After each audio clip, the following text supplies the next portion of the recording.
सतर्क रहने वाला एकमात्र मंच भारत न्यूज 44, खबर वो भी बिंदास। रूसी राष्ट्रपति से विपक्ष को नहीं मिलने देगा गलत परंपरा, पप्पू यादव बोले ये डरी हुई सरकार की पहचान है। भारत में लोकतांत्रिक संवाद कमजोर हुआ। पूर्णिया सांसद पप्पू यादव ने केंद्र सरकार पर निशाना साधा है। उन्होंने कहा कि एक डरी हुई सरकार की पहचान है। सरकार अपने आलोचकों से डरी है और उन्हें महत्वपूर्ण डिप्लोमेटिक बैठकों से दूर रखा जा रहा है। 12 सालों में भारत में लोकतांत्रिक संवाद कमजोर हुआ है और विपक्ष को बराबरी का अवसर दिया जाना चाहिए। विपक्षी दलों के नेताओं को रूसी राष्ट्रपति व्लादिमीर पुतिन से मिलने नहीं देना एक गलत और अनुचित परंपरा है। पहले प्रधानमंत्री नेहरू, इंदिरा गांधी जैसे नेता विपक्ष को भी महत्व देते थे। अटल बिहारी वाजपेयी को तो विदेश प्रतिनिधि मंडल का अध्यक्ष बनाकर भेजा गया था।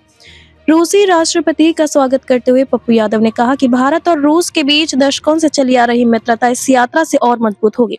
पुतिन की यात्रा से अंतर्राष्ट्रीय स्तर पर कई महत्वपूर्ण मुद्दों का समाधान निकल सकता है। पाकिस्तान लगातार आतंकवाद को बढ़ावा देता है और भारत में गोलीबारी कराने में उसकी भूमिका किसी से छिपी नहीं है।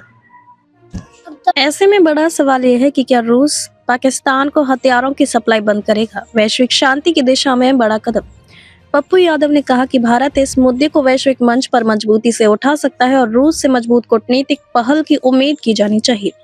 रूस और यूक्रेन के बीच पिछले कई वर्षों से चल रहे युद्ध ने दुनिया को अस्थिर किया है। ऐसे में अगर भारत मध्यस्थ की भूमिका निभाए तो यह वैश्विक शांति की दिशा में बड़ा कदम होगा। पुतिन की भारत यात्रा से ये संभावना और मजबूत हुई है कि भारत किसी समाधान की दिशा में भूमिका नहीं निभा सका। रूस भारत का एक बड़ा ऊर्जा आपूर्ति करता है, इसलिए आम जनता की ओर से यह उम्मीद स्वाभाविक है कि पुतिन की यात्रा के बाद तेल और गैस के दामों में कमी देखने को मिली है। भारत अगर रूस के साथ और बेहतर समझौते कर पाता है तो ऊर्जा क्षेत्र में राहत मिल सकती है।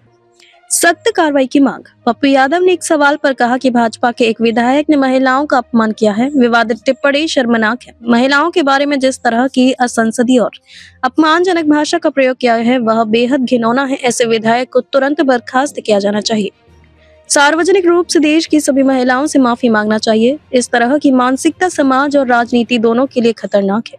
ऐसे बयान देने वालों पर सख्त कार्रवाई होनी चाहिए। ऐसे ही नए नए अपडेट्स के लिए देखते रहिए भारत न्यूज 44, सत्य का प्रकाश, खबरों का विश्वास।